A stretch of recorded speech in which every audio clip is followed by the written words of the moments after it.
Jesus, tu és a minha esperança. Minha fé está em ti. Vejo os teus cravos feitos por mim. Vejo a cruz, teu amor sem fim. Cantem todos. Vejo graça pelo teu sacrifício. Vejo amor que me alcançou. Sangue que lava e santifica, cura e liberta-me. Vejo graça.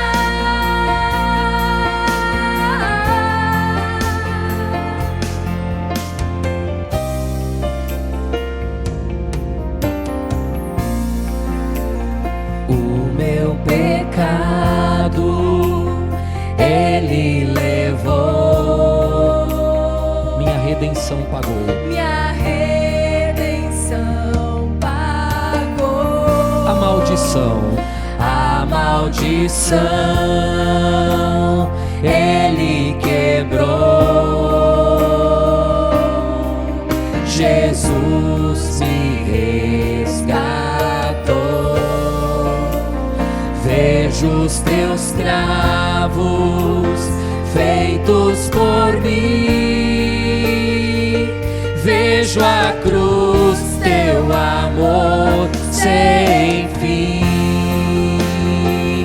Vejo graça pelo teu sacrifício. Vejo amor que me alcançou. Sangue que lava e santifica. Sangue que lava e santifica, cura e liberta-me. Vejo graça pelo teu sacrifício. Vejo amor que me alcançou. Sangue que lava e santifica. Lava e santifica, cura e liberta-me. Mais uma vez, vejo graça. Vejo graça pelo teu sacrifício. Vejo amor que me alcançou. Sangue que lava e santifica, cura e liberta-me.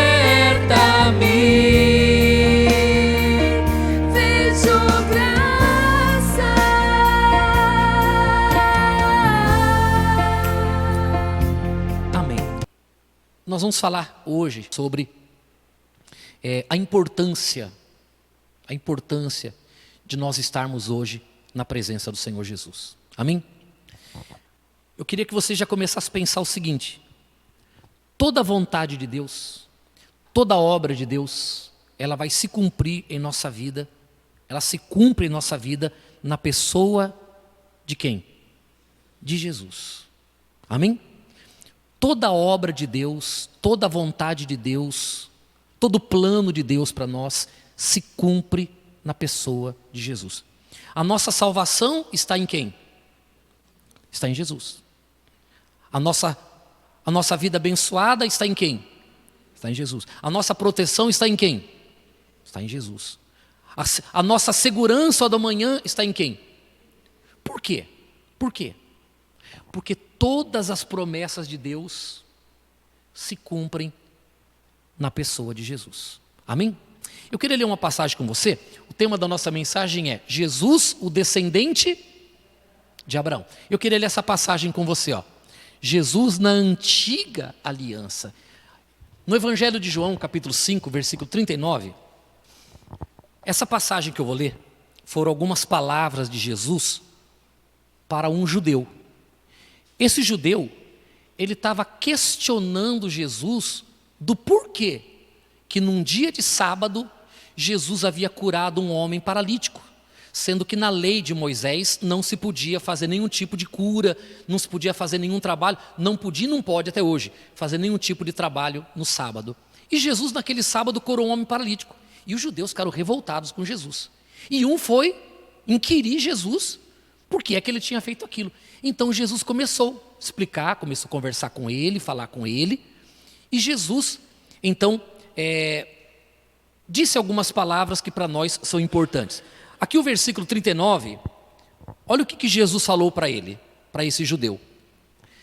Examinais as Escrituras, porque julgais ter nelas a vida eterna. Olha o que ele disse. E são elas mesmas que testificam de mim. Contudo, não quereis vir a mim para terdes vida. Amém? Olhe para cá. Jesus estava falando com quem? Com o judeu. E explicando para esse judeu a missão dele. Jesus falou assim, olha, vocês examinam as Escrituras, vocês examinais as Escrituras, porque vocês julgam haver nela a vida eterna. Mas são elas que testificam de mim. Jesus estava falando da antiga aliança ou da nova aliança? Do Velho Testamento ou do Novo Testamento? Quando ele fala, vocês examinam as Escrituras, ele estava falando do Velho ou do Novo Testamento? E por que não do Novo? Jesus não estava falando do Novo, porque o Novo Testamento não havia nem começado a ser escrito ainda. Nem havia começado, ele nem existia. Por quê? Porque o Novo Testamento, ele foi escrito baseado nas obras que começaram em Jesus, depois os apóstolos, os discípulos, sim ou não? Então não há que se falar aqui de Novo Testamento, porque ele ainda não existia. Ele começou a ser escrito após a morte de Jesus, lá pelo ano 35, 36 da era de Cristo. Amém? E foi terminar, o último livro, o Apocalipse, foi escrito no ano 96 depois de Cristo. Então não há que se falar de Novo Testamento. Então Jesus estava falando do Velho Testamento. E o que ele disse? Vocês, judeus, examinam as Escrituras porque vocês julgam haver nela a vida eterna, mas são elas que testificam de mim. Amém? Jesus estava dizendo que a Escritura estava falando dele. E a verdade é que todo o Velho Testamento aponta para quem? Aponta para Jesus, aponta para o Calvário. Todo o Velho Testamento está apontando para Cristo.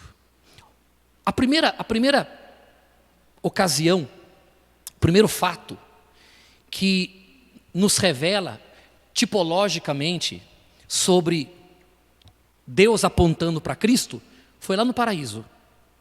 Quando? Quando Adão e Eva, dando ouvidos à voz do mal, à voz do diabo, eles comem do fruto proibido e eles pecam. Na hora que eles pecaram, na hora que eles cometeram o pecado por terem desobedecido a Deus, eles sentiram vergonha, sentiram medo e se esconderam. Sim ou não? E fizeram, para tapar a vergonha deles, porque agora eles estavam vendo que estavam nus, coisa que até então eles não tinham noção do que era isso, mas agora a maldade entrou neles, agora eles conseguiam ver a nudez um do outro, e eles então, com vergonha de um do outro, e principalmente vergonha de Deus pelo pecado que eles cometeram, então eles, num ato desesperado, num ato inconsciente, vamos dizer assim, eles foram e eles cozeram para eles, prepararam para eles vestimenta feita de folha de quê? De figueira. Quanto tempo será que ia durar essa roupa, hein? Quanto tempo será que ia durar esse vestidinho de folha de figueira?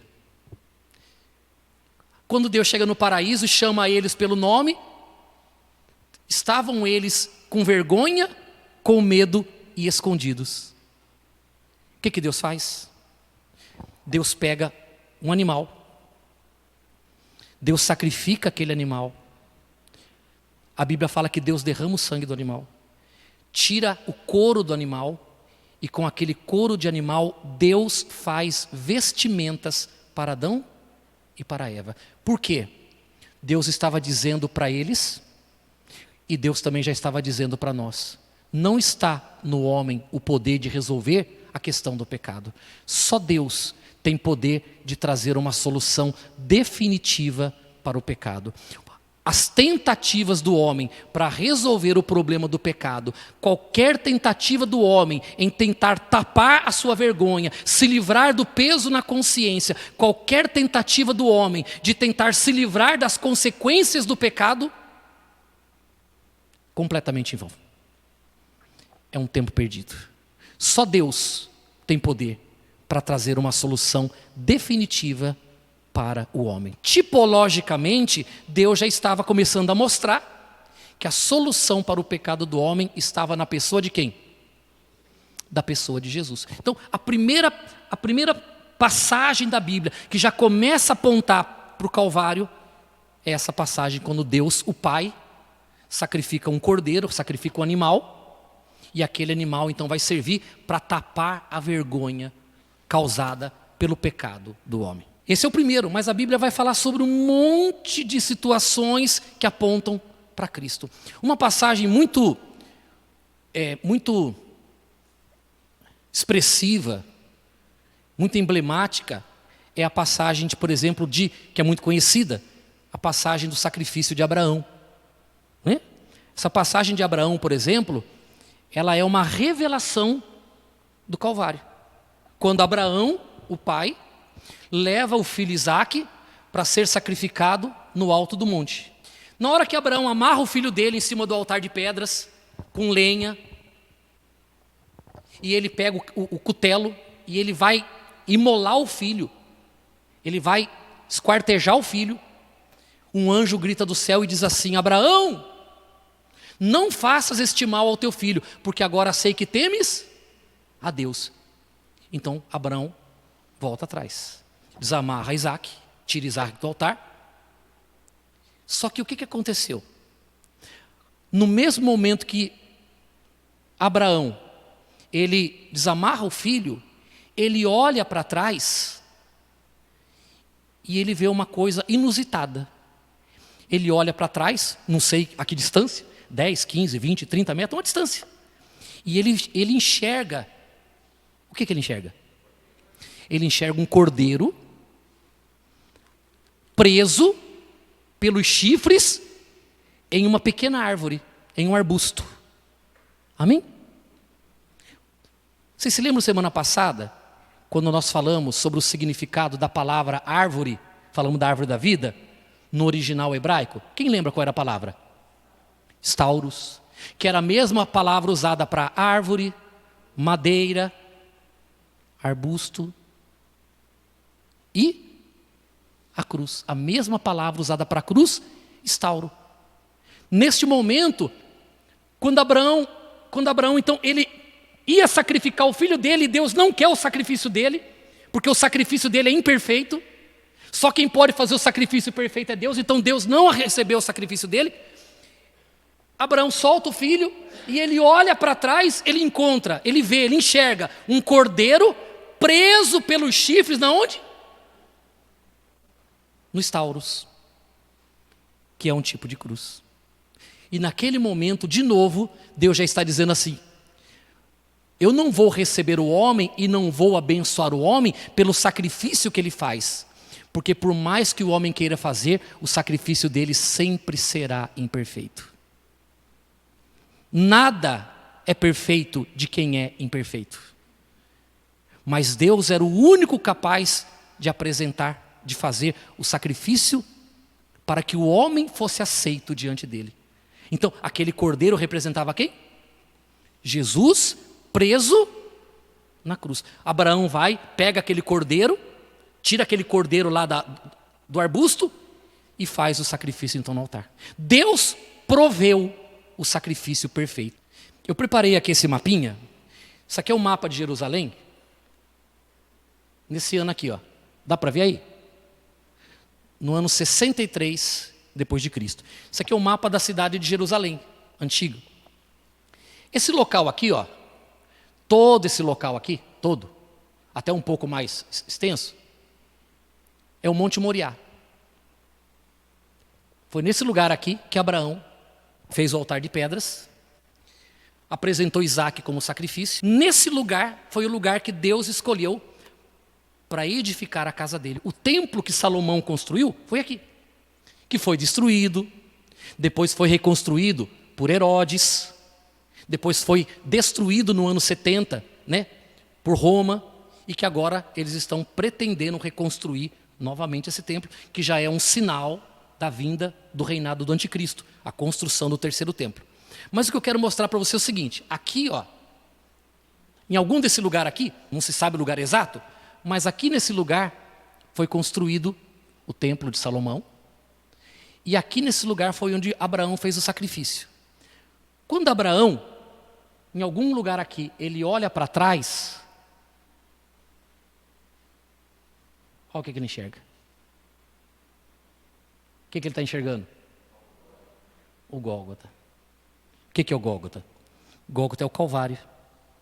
Quando Abraão, daqui, ele desamarra Isaac e ele olha para trás, ele vê isso aqui, ó. O que está acontecendo aqui? Deus está mostrando o lugar da casa dele e o lugar onde o filho dele seria sacrificado. Aquele cordeiro era Cristo. Amém? Abraão daqui, em algum lugar aqui, ele olha para trás e vê um cordeiro amarrado. Ele vem. Esse cordeiro está preso numa cruz, está preso numa árvore, está preso numa estauros. Aqui, ó. Amém?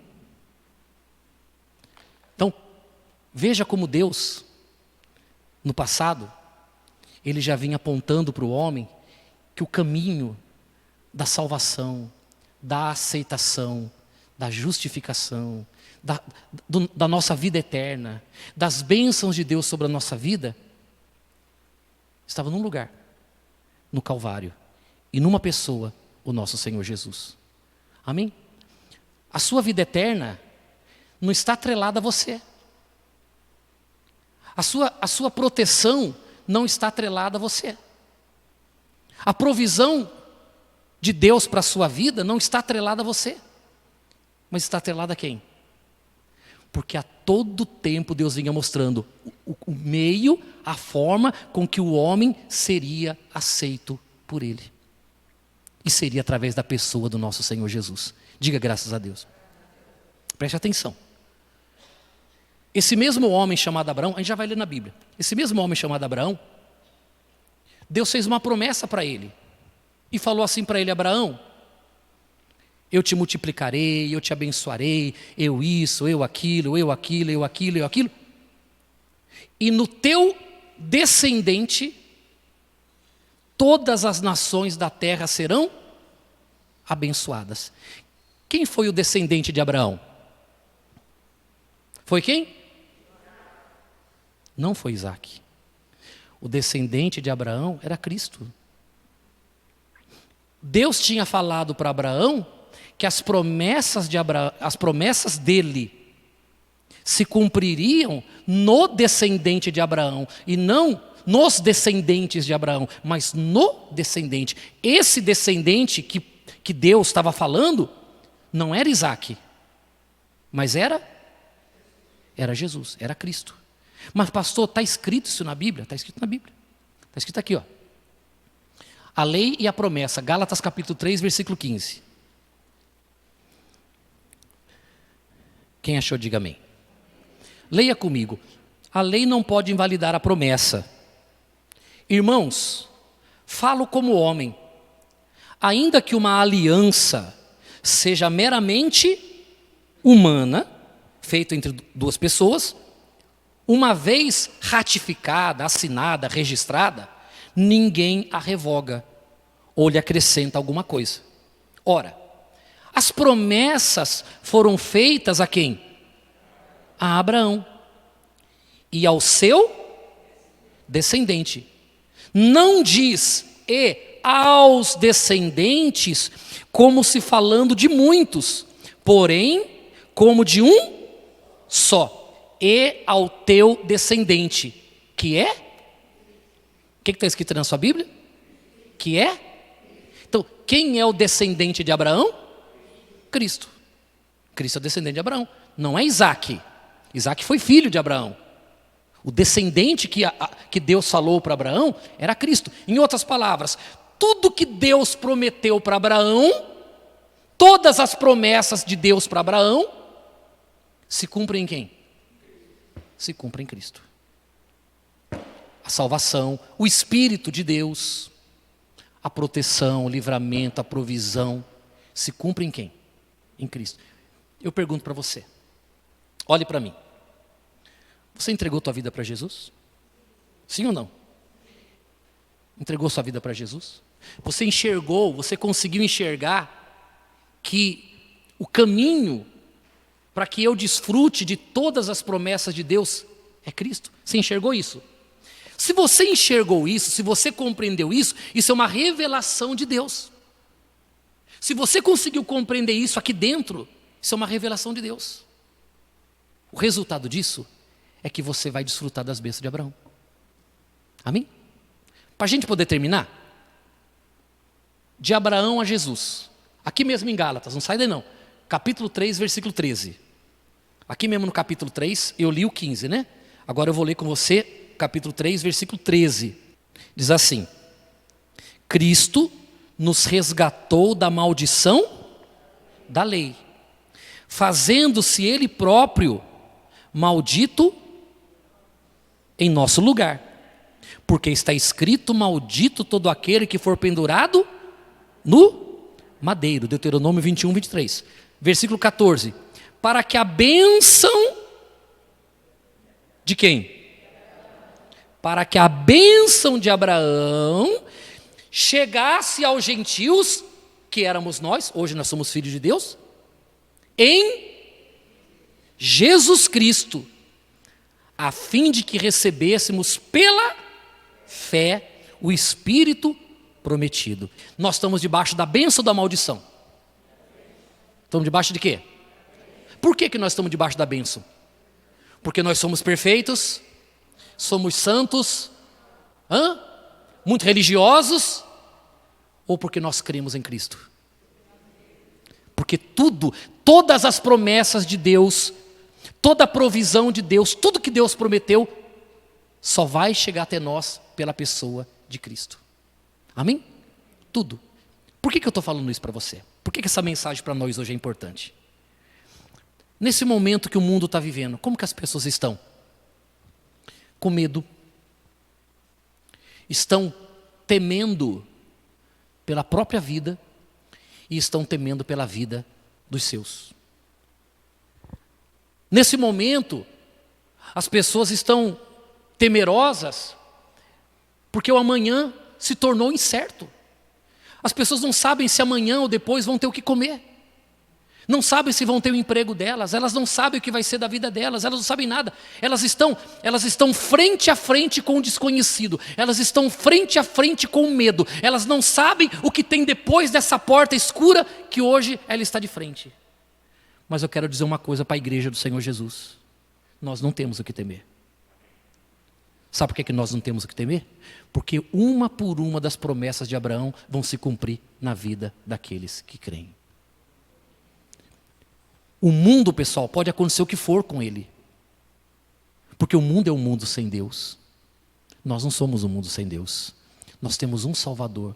Nós conseguimos, pela graça de Deus, nós conseguimos, pelo favor de Deus, enxergar o plano de Deus através do Calvário e da cruz do nosso Senhor Jesus. Se você está em Cristo Jesus, eu quero que você saiba disso. Se você está em Cristo Jesus, eu quero que você saiba disso. Nada pode tocar na sua vida. O seu amanhã quem determina é Deus. O seu amanhã quem cuida é Deus. E eu não estou falando isso para te agradar porque eu sou bonzinho ou sou teu amigo. Eu estou dizendo isso, pessoal, porque essa é a revelação da palavra de Deus. Todo o plano de Deus, desde o Éden, desde o Éden, até o dia que Jesus morreu na cruz, já vinha dizendo: é Cristo, é Cristo, é Cristo, é Cristo, é Cristo, é Cristo, é Cristo. Abraão não desfrutou das promessas que Deus fez para ele, porque todas as promessas que Deus fez para Abraão iam se cumprir só em Cristo. E hoje quem está em Cristo, desfruta da promessa de Deus. Amém? Alguém vai chegar para você amanhã e vai dizer assim: fulano, você viu, você ouviu, você assistiu aquela notícia? Na hora que falar isso para você, você para por um segundo, pensa no Calvário, pensa na cruz, pensa em Jesus e fala assim: ó, não me interessa a notícia, eu estou debaixo da bênção de Jesus. A fé, ela tem que ter uma base sólida. Amém? A nossa fé tem que ter estrutura. Fé não é emoção, fé é uma consciência baseada numa verdade. E a verdade é essa: em Cristo nós somos abençoados, em Cristo nós estamos protegidos. Está escrito aqui: Jesus se fez maldição em nosso lugar. Para quê? Para nós ficarmos debaixo das bênçãos prometidas para Abraão. E para nós termos em nós o Espírito prometido. Diga graças a Deus. Você está debaixo da bênção de Deus. Não importa, pessoal. Não importa o que vai acontecer nesse mundo. Deus vai fazer separação entre nós e aqueles que não pertencem a Ele. Deus vai fazer separação entre os que servem a Ele e os que não servem a Ele. Deus vai fazer diferença entre aqueles que olham para Jesus e aqueles que olham para o mundo. Nós olhamos para Jesus. Nós decidimos olhar para Jesus, porque é em Jesus que as bênçãos de Deus e as promessas dEle se cumprem na nossa vida. Diga graças a Deus. Você crê nisso? Dê uma salva de palmas para Jesus.